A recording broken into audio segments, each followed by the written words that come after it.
Save My Ink Forever allows families to keep the tattooed skin of the loved ones they loved after the loved ones have passed away. Yeah, do you want some dead tattooed skin for your mantle?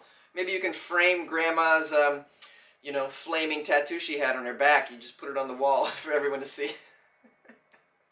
This is crazy. This is crazy. I mean, it's a little. Look, if you want to keep some cremains, right? Cremains around your house, no problem. I think that's quite normal.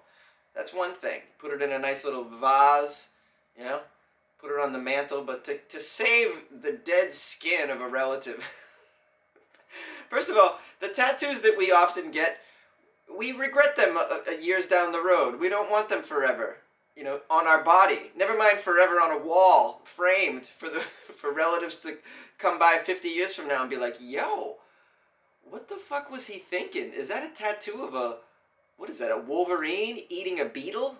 That it makes no sense. Geez, Grandpa must have been wasted when he got this tattoo. I mean, we don't want that. Who's doing this? Although, look, I don't want to poo-poo it. Maybe you got something special that you want to that your relatives love. See, here's the other thing: is a lot of times the tattoos that you love, others don't. So it's like you're gonna be dead. Who cares where it goes? Many of us keep mementos of loved ones who've died, from letters that they wrote to jewelry with sentimental meanings. Yes, we do. We keep the jewelry around. Grandma's wedding ring, right? But given the chance, would you want to keep a tattoo from someone after they've passed away?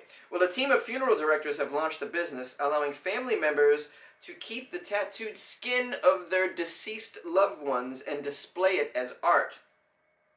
It's called Save My Ink Forever, and you can Google that website if you're interested in this. And there's hundreds of customers in the U.S. they have, and is now hoping to extend its client base overseas. Wow, hundreds of people are doing this? I'm so surprised. Man, you could just invent anything and people will want it. I mean, it just makes no sense. I don't know what is going on. It's weird, man. It's weird. The business is run by a Mr. Kyle Sherwood, along with his father Mike and another friend who's also a funeral embalmer. The three of them came up with the idea after a casual chat with friends in the funeral business about post-death keepsakes. As many in the group have tattoos, the topic came up naturally in conversation. All of our tattoos have deep meanings enough to put it on ourselves for life to proudly display. Yes, deep meaning, that tattoo you have of Captain Crunch fighting a lion. So we thought, well, what happens when you die? These works of art that mean so much to the individual and the family, they're gone forever. They're either buried or they're cremated. They're never to be seen again. Well, there's always a photo. You could take a photo, okay? I got photos of my tattoos. We could always put those on the wall, but I don't want to. Oh, man. So Save My Ink Forever was born. This is really funny. I don't know. I got to ask you weirdos, what do you think of this? Do you want your tattoo... It's not even just your tattoo, it's your goddamn skin. Isn't that creepy? Do you want your embalmed skin framed and on the wall of your of your family forever and ever after you're deceased? I mean, it's just... Or, you're going to be dead, so you're not going to care. But how about this?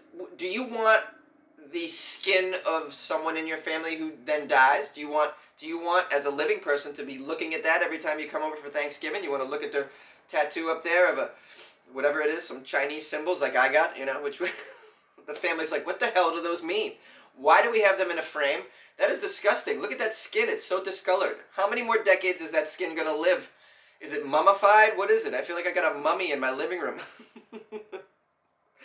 If you're wondering how this works, let's see. The preservation process takes roughly a month and a half. The preserved skin art is removed and then placed in a frame with UV protective glass. The tattoo is then shipped back to the family.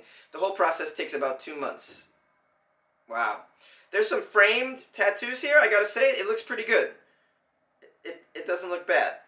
But this, I also have to, I don't think this is skin. I think this is just an example of what it could be, but that doesn't look like skin. It looks like pieces of paper that have tattoos on them, like artwork, and then they're framed. So I don't know. Don't go, I mean, when you Google this and you see the photos that they have from the article, you'll see that doesn't look like skin. Skin's going to look a lot nastier than that. It's not going to be perfect like that. It's going to be, the sides are going to, I'd imagine they're all going to be just wrinkly. There's probably going to be some hairs in there. Nah, this is gross. This is a gross thing. I don't know. Maybe you weirdos like this. What do you think? Call into Weird AF News. 646-450-2012.